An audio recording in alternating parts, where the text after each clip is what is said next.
On September 27, 2024, during the United Nations General Assembly in New York, when it was Israeli Prime Minister Benjamin Netanyahu's turn to speak, more than half of the diplomats turned their backs in protest and walked out of the assembly. The message was clear. It was a protest against Israel's bombings in Gaza and Lebanon. But what impact does a walkout have? Following this, Israel has also started attacks on Yemen. As for Gaza, in the past year, more than 42,000 innocent people, including children and women, have lost their lives and millions have been displaced. The United States, European Union, and the UK have warned Israel multiple times that this war could take a disastrous turn. The world got a glimpse of this on October 1, 2024, when Iran fired 200 ballistic missiles from a distance of 1,800 kilometers toward Israel. Before understanding Israel's true power, it is essential to understand the current situation briefly. The Israel-Palestine issue has existed since even before these two had any official presence. Palestinians have been confined to a small strip known as the Gaza Strip. This territory, covering only 360 square kilometers, is surrounded by the Mediterranean Sea on one side, Egypt on another, and Israel on the remaining two sides. Supplies only enter Gaza when Israel allows them, which is why the international community considers Gaza the world's largest open-air prison. Currently, Gaza is under the control of Hamas, a militant wing. In October of last year, when Hamas fired thousands of rockets into Israel, Israel responded with attacks that continue to this day. The most significant impact of this war is felt by Gaza's local population, who are dragged into this war against their will. Over 42,000 people, including children, have been killed, countless are injured, and thousands have lost their homes. Gaza, once a city, now resembles a massive pile of debris. Israel claims they are targeting Hamas militants and will continue to do so, but it's hard to believe that 42,000 people, around 8% of Gaza's population of approximately 500,000 in 2017, could all be militants. To escape Israel's attacks, the people of Gaza have only one option: to leave Gaza and seek refuge in Lebanon. But this is not easy.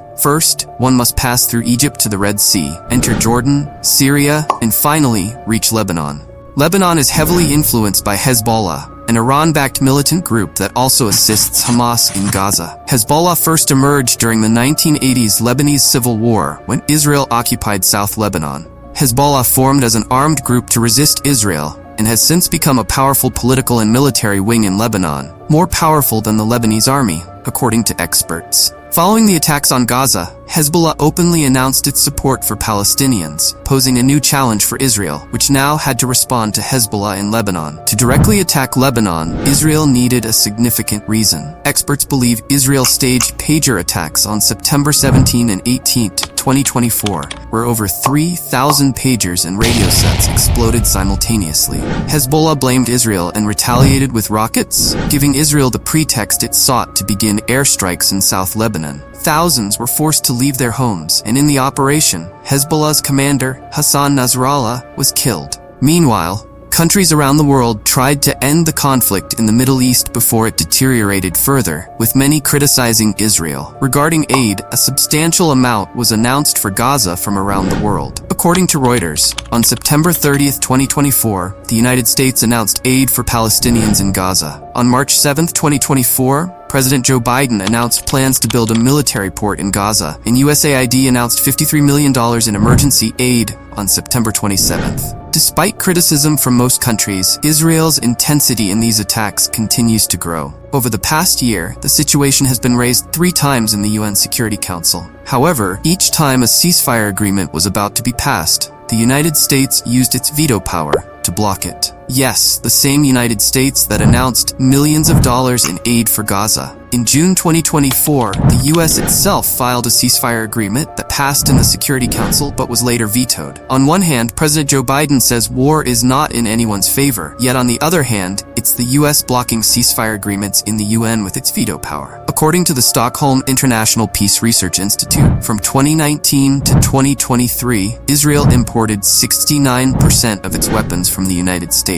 Additionally, the US provides Israel with $3.8 billion in military aid annually. All this information is publicly available. People say that while the US claims it wants to stop attacks on Gaza, it continues to support Israel, which is why the war continues to escalate. But the question arises, why does the US act this way? The answer links back to religion. According to research from Wheaton College in the US, about 35 to 40% of Americans are Bible believers who think that the creation of Israel is in line with biblical prophecy. In the US, there is an organization called QFI, or Christians United for Israel, with over 10 million members worldwide, including prominent figures in American politics. This group, known as Zionists, does not represent all Jews or Christians, but it is a powerful political movement supporting Israel. A committee called AIPAC, American Israel Public Affairs Committee, serves as the primary group lobbying for Zionist interests in American politics, influencing U.S. Congress decisions. AIPAC is one of the world's most powerful lobbying groups, able to influence policies in the U.S. government in favor of Israel. Decisions in the U.S. Congress, including laws, budgets, and wars, are made through voting. In April 2024, the ICC's chief prosecutor, Assad Karim Khan, received a threatening letter from 12 U.S. senators, warning him not to issue arrest warrants for Israeli leaders, including Prime Minister Netanyahu. The letter stated that if the ICC targeted Israel,